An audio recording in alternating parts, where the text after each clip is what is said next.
So, what do family history and financial planning, how do those two connect? I got to thinking about it because I'm going to be visiting a financial planner today with my mom, who is 90 years old. She's probably going to be living until she's 100, and so we want to plan for that so she'll be comfortable and happy. And I got to thinking about financial planners I talked to before. And I know one guy had told me, who was a financial planner, told me that he had come across a lot of people who he'd worked with who expressed that they had wished that rather than a monetary inheritance, that they had at least received a letter from a family member that let them know more about that person's life. So that you can see then that's something that people do value.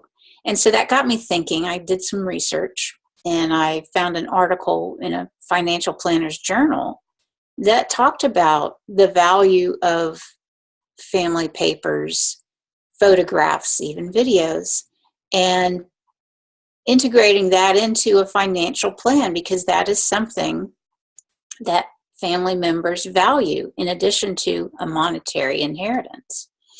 So it got me thinking about the value of family stories. If you think about it, if it weren't for those who came before us and what they did and what they lived through, we wouldn't be here. And those stories are really our stories. That's what makes us who we are. So an example is my great-grandmother, great-great-grandmother, Annie Graham. She lived through the Civil War, had 2 children, and then her husband died at a young age. He survived the war, but then died when he was 41, leaving her as a widow with 2 boys. She was able to raise them. They went on to have grandchildren, including my grandpa, who lived with Annie Graham, his grandmother, when she was very elderly. And so he might have known a little bit about her story, how she had to raise 2 boys on her own. He went on to have a family and raised them during the Great Depression. And one of the things he told my mother, Mary, who I'm going to be going to the financial planner with today, he told her to be sure and be able to make a living before she got married. She needed to be able to have some job skills and be able to support herself, which my mother did. She, in fact, in this picture, she was living in Philadelphia, working at a hospital there. And as it turns out, my dad passed away when I was 6, and she was able to go back to work pretty much immediately and support us, support me and my 2 brothers. So that's just an example of how family stories passed down can make you who you are. They can change who you become.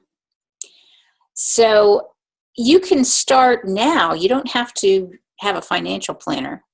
You can start now to preserve those ideas, preserve those stories, and pass them on to your family. You can just sit down and tell them, or you can do like I did just now. I just told it on video, and there's different ways you can tell it on video. So I invite you to subscribe to my YouTube channel here and explore. I've posted some examples of family history stories and how to tell them with video, and some tips and ideas for how you can get started. So go ahead and subscribe now and visit my website as well, videogenealogy.com. Thanks and have a great day.